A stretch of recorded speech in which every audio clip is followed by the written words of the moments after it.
This video was brought to you by Dollar Shave Club. Hello friends, today I am in Chile, you know, that long squiggly country on the west coast of South America. Specifically, I am in Santiago, the capital of Chile, located right here. And I happen to be in Santiago at quite a contentious time. If you've been watching the news lately, you'll know that the country has been experiencing a great deal of political unrest over the last little while. Since October of 2019, people in the downtown Santiago core have been marching in the streets, protesting and causing a great deal of damage. It's not as bad today as it once was, but the protests are still very active. Not every single day anymore, but still an inescapable part of life in the city. Now, I came here purposely not knowing much about the situation because I was curious to see how much I could learn just from observing the facts on the ground. The first thing you notice is just the sheer amount of property damage, particularly along here, Alameda Avenue, which is like the main strip.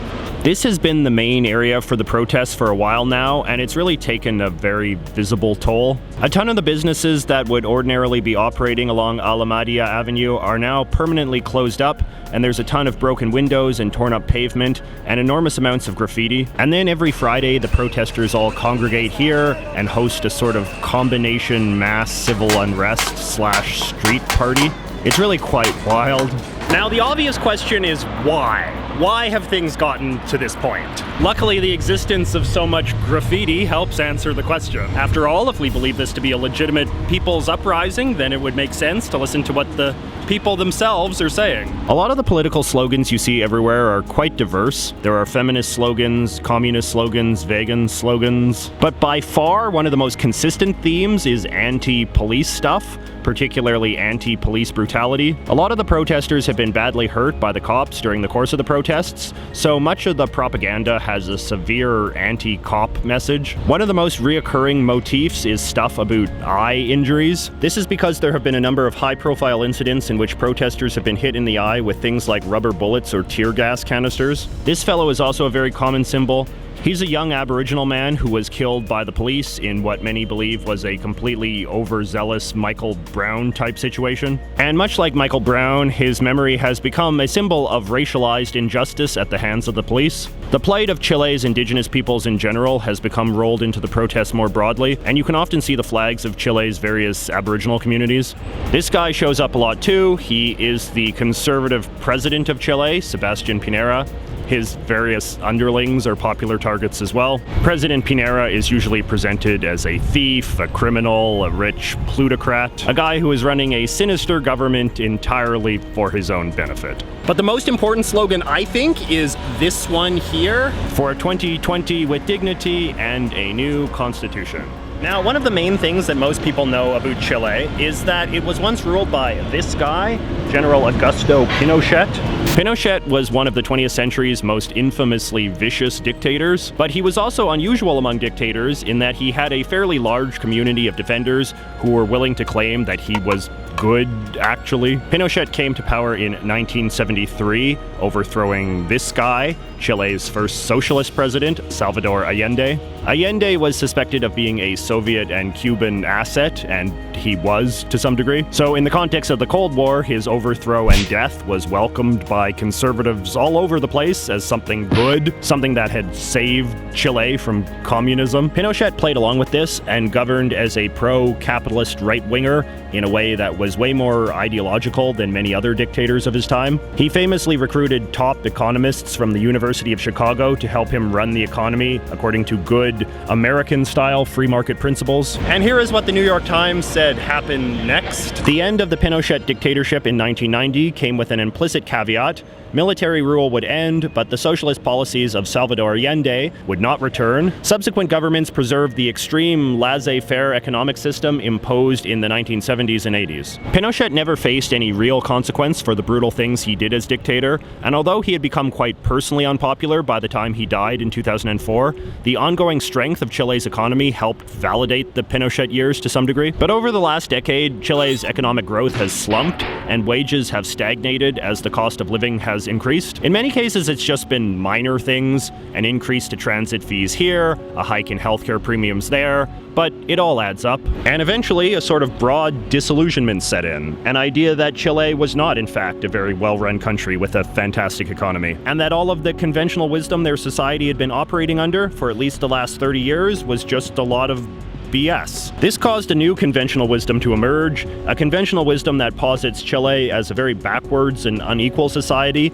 run by rich, crooked politicians and vicious security forces for their own benefit. So near as I can tell, that is the story behind all of this. But what about that new constitution stuff? Well, conceding to public pressure, President Piñera has agreed to hold a referendum in April on whether Chile should write a brand new constitution or stick with the current one, which has been in place since the Pinochet days. If they vote yes, it could dramatically herald a fresh start for a country that seems to have grown exhausted with its past. But it would also have the potential to create all sorts of new divisions in Chilean society, since, as we've seen, the protest movement has plenty of divisions of its own. Is it even possible to write a constitution that is capable of resolving all of these concerns? That's Chile's question for 2020.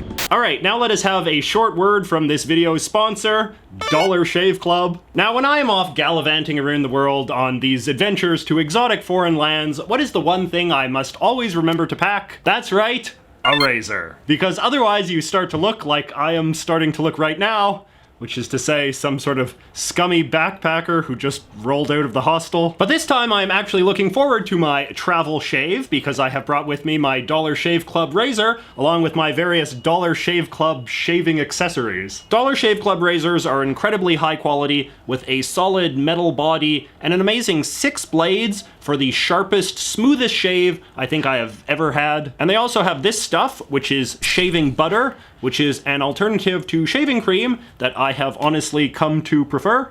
Let's see, Mango is having some adventures back here. Mango! I'm not a good cat person. Anyway, the way that it works is you tell the Dollar Shave Club people exactly what sort of shaving accessories you want, and every month they mail you a box with those items to your specifications. In addition to getting shave butter, you can also get prep scrub, which is a sort of face scrub you can use in the shower, and post-shave dew, which is a sort of comforting lotion for after you finish shaving. If you want to give them a try, just follow the link in the thing below, and for $9, you can get your very own Dollar Shave Club shaving handle, along with 4 razor blade cartridges, and a travel-size thing of shaving butter. The perfect thing for your next trip to the wilds of South America. Dollar Shave Club. Shave more, shave better. All right, so we are all shaved up, and I just thought we would spend the rest of the video talking about some of the more positive things about Chile and Santiago. You know, it's not all political unrest. Positive thing number 1 would just have to be the remarkable Chilean landscape. Chile is shaped the way it is because it is based around the Andes mountain range, which forms a natural border with Argentina. And as a result, everywhere you look, the mountains loom over everything, even if you sometimes have to stare through a bit of smog to fully see them. A second cool thing would be their robust literary culture. For a relatively small country, Chile is quite famous for the amount of famous writers it has produced. People like the poets Pablo Neruda and Gabriela Mistral, who both won the Nobel Prize for Literature, and novelists like Roberto Bolaño and Isabel Allende, the daughter of the old president. Together, these guys are probably some of the best-known Latino literary figures in history. But, you know, it makes sense because Chile is a country that seems to really like reading. There is a bookstore almost everywhere you go in Santiago, more per capita than anywhere I've ever seen. Even among street vendors, you see people hawking novels like they were candy or soda. Which leads to the next thing, which is the remarkable abundance of street vendors. Perhaps I just haven't been to enough places in South America, but I've never seen a place with a culture of selling things on the street as vigorous as here in Santiago. All the typical stuff, food, drinks, clothing, toys, but just to a really intense degree. Even at the protests, you could hardly walk 5 feet without someone trying to sell you a burger or pizza or clothing or something. And speaking of buying things, it is now time for everybody's favorite end of a JJ travel video sequence, Souvenir Roundup. Longtime viewers will know that I like to think of myself as quite a savvy souvenir shopper, and I think I've got some interesting Chilean knickknacks this time around. So the first thing is, of course, a couple of flags, specifically this one and this one. This one being the flag of the Machupe people, who are the indigenous people of Chile's central and southern region. And then this is the flag of the indigenous peoples to Chile's north, close to the border with Bolivia. People that are very savvy in their flags may recognize this as being a flag that is quite popular in Bolivia as well, which has a large indigenous population. During the administration of the previous president of Bolivia, Evo Morales, this flag was given equal status, co-equal status to the Bolivian state flag. I think since Mr. Morales' overthrow, that is no longer the case. But in particular, right now, amid Chile's sort of growing political unrest, as I said earlier, the indigenous rights movement has sort of been bound up in the sort of broader coalition of social causes. And you see both of these flags waved quite a lot as part of the protest movement. Speaking of flags, I also bought this little sticker here, which as you can see is a Chilean flag, but it is all in black. This is another very common protest symbol. Often they have it upside down, you know, this idea Chile is in mourning and so forth. I just kind of thought it was an interesting artifact. An all black flag is actually quite a sort of striking image, I think. Sometimes it has the lines and sometimes it doesn't. I personally think it looks a little bit cooler when it doesn't have the lines, just because, you know, the flag doesn't actually have lines when it's colored in. I also bought this little thing. It is a piece of metal with a cartoon image printed on the one side. You know, one of these sort of faux vintage signs you can hang in your rec room or whatever. This one has a picture of Condorito on it. So one of the most famous symbols of Chile is the Andean condor. It is the official bird of Chile and it appears on their coat of arms. And Condorito, as you can tell from the name, is an Andean condor himself. He is also Chile's most beloved comic strip character. You can buy so many Condorito books at all of those little Chilean book market things I was talking about. Condorito is a sort of very stereotypical South American cartoon character, I think.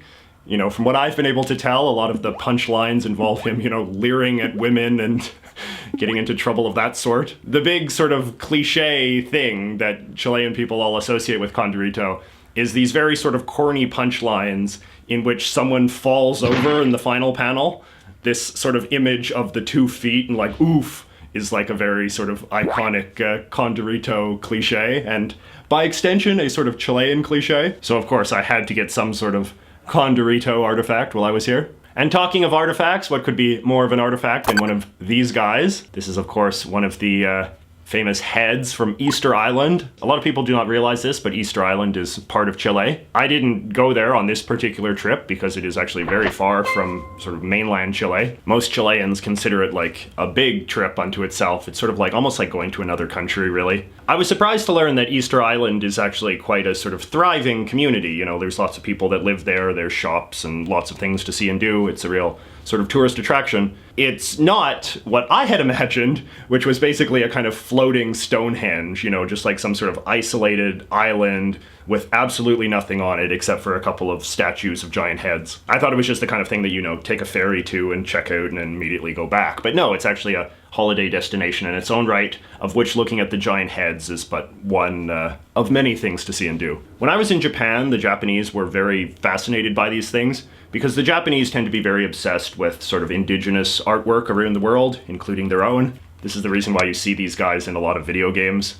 When you go to a Japanese travel agency, going to Easter Island as a result is often sort of presented as one of the main things you want to see in the world. You know, you go to the Eiffel Tower, you go to London, you go to Easter Island. You know, I think it is very easy to be fascinated with these guys in a sort of superficial way, because they're obviously kind of fun looking. But these days, there's a lot more effort in Chile to sort of treat them with respect as a symbol of, you know, a proud indigenous peoples. They don't exist just to sort of amuse us, but, you know, they're sort of symbols of an ancient culture that has its own traditions and deserves respect for its art and so forth. There's quite a movement in Chile in particular to not even call it Easter Island anymore, because that's not the indigenous name. It's called Rapa Nui. And so as a result, you see a lot more souvenirs and things that say Rapa Nui rather than Easter Island. Much less culturally significant, however, is this little guy here. This is the kind of thing that I always really love to get when I'm on a trip. This is some sort of traditional style Chilean piggy bank. You can see it's sort of quite a crude, cheap plastic thing. I just bought it at some sort of no-name hardware store. Ever since I bought it, I've been showing it to Chilean people, and everybody's like, oh, yes, yes, yes, very old-fashioned style, you know? And I love getting those kind of reactions from people. I love being able to infiltrate some aspect of sort of boring middle-class culture of the country, and then you show it to people, and they're very shocked that a foreigner would know and be able to appreciate the significance of an object like this. A lot of people have told me that this character has sort of been co-opted into some sort of Chilean pop band. I wrote down the name somewhere. Chancho en Pidera. But yes, the Chilean piggy bank. He will make a good addition to my shelf of things. This is a little change purse I bought from a street vendor. I like it because it has a lot of imagery on it that is very of the protest movement. So like I said, the protest movement has a lot of symbols associated with it. The bleeding eye, the black Chilean flag, the indigenous people's flag. Pikachu, for some reason, has emerged as a popular symbol of the Chilean protests. But one of the most famous symbols of them all is this black dog with a red bandana. So in Santiago, there are a lot of feral dogs roaming the streets. They're often very friendly, you know, they like humans, you know, it's fun to sort of feed them and pet them and hang out with them, hopefully not get bitten by them. And there was a black dog that became particularly beloved in the early days of the street protests. Somebody put a red bandana on him, and he sort of became a bit of an unofficial mascot of the whole movement. He has since passed away, but his image lives on, and you often see him on posters and, you know, graffiti and all this kind of thing. And of course, a lot of merchandise too. The interesting thing about his depiction in this little purse is that it shows him jumping over one of those subway turnstile things. It says evade. The conventional sort of mythology of the Chilean protests is that it all began when the government hiked the subway fare. And this became, you know, sort of the straw that broke the camel's back, and it relates to sort of the general unaffordability of life in Chile and, you know, the middle class's inability to pay for basic services that they've been promised and yada, yada, yada. And so the idea of engaging in sort of low-level civil disobedience became very popular, with jumping over turnstiles in particular becoming a real sort of hot, trendy thing to do. And so, of course, here we have the dog doing just that. The dog has a name, but it does not translate very well. It's literally something like Black Kill Cop. I guess the name probably has some sort of pleasant rhythm to it in Spanish, but, you know, it sounds very clumsy in English. I don't know what we would localize a name like that to be in English. This is a very weird and very minor thing. This is a tiny little calendar. I don't know if this is just because I'm here in January, but the Chilean vendors all over the place are selling these little calendars. Not as small as this one, but they all look in this style. They are these sort of cheaply made paper calendars with red and blue numbers. They're often made of very sort of thin, flimsy paper. They remind me a lot of the kind of calendars you sometimes see in like Chinese restaurants. But for some reason, this is like the kind of calendar that everyone in Chile seems to use. And you can buy them in all sorts of different sizes and shapes with different sort of pictures attached to them. I bought this one just because it was the absolute smallest version of it I could find, which I thought was kind of funny. It just struck me as another kind of ubiquitous, mundane, middle-class symbol of the sort I really like. All right, and then I have these two books, which might not seem like anything particularly special. Books, who cares? But both of the books sort of have a story to them. The first book is the Constitution of Chile, thin document, unlike the Constitution of Canada, as we know from my previous video. But right now, as the protests are ongoing, it has become very popular for street vendors to sell these little pocket editions of the Chilean Constitution, as well as pocket editions of other sort of important Chilean civil rights laws. The idea, of course, is that as you're out causing mayhem, it helps to know your constitutional rights. So a lot of Chileans, I get the impression, have sort of become overnight scholars of the Constitution and the law in order to have arguments and, I suppose, things to brandish when the police go after them. I thought that was kind of interesting, and I also thought it was kind of fun, given I had just made a video about constitutions. And then this book, you might remember I used as a prop earlier in the video, talking about Augusto Pinochet. This is a recent book, seems to be quite a hot seller, part of a series of short nonfiction books about the history of Chile. This one is called The Dictatorship. You know, it's about those years. But what is interesting is that this is not an authentic version of the book. This is in fact a counterfeit copy. You probably cannot tell on the camera, but if you're looking at it closely, as I am, the quality of the printing is quite bad. The cover is very dark. You know, the real cover of the real book has like embossed text. This is just sort of flat and undistinguished. And this is a very common thing in Chile. It's sort of the unpleasant dark side of their very big literary culture. Because there seems to be a very big appetite for reading and reading books and reading bestsellers, but, you know, I suppose a lot of people don't have the money to afford first-run hot novels and things. There's this huge market of counterfeit books, and everywhere you go in Chile, where they're selling these books on the side of the street, they are often usually selling counterfeit versions. You have to go to a real bookstore if you want to buy an authentic copy of a popular book. I thought that was just kind of interesting.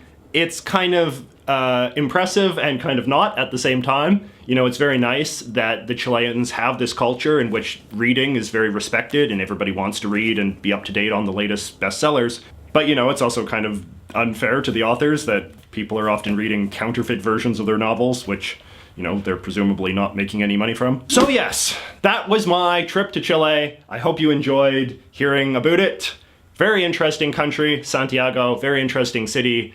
And I'm very grateful that I was able to come here at a, you know, very politically interesting time. Obviously, it is a difficult time for a lot of people. I don't want to seem like I'm coming off as too much of a foreign voyeur who's just sort of observing things from a safe distance, but, you know, I've never really been to a country before that's been in the midst of a significant social movement, and it has been interesting to observe, and it has challenged my thinking and made me wonder about a few things. So, if you have any strong opinions on the Chilean situation, please let me know in the comments. Don't forget to check out Dollar Shave Club, and I will see you all next week.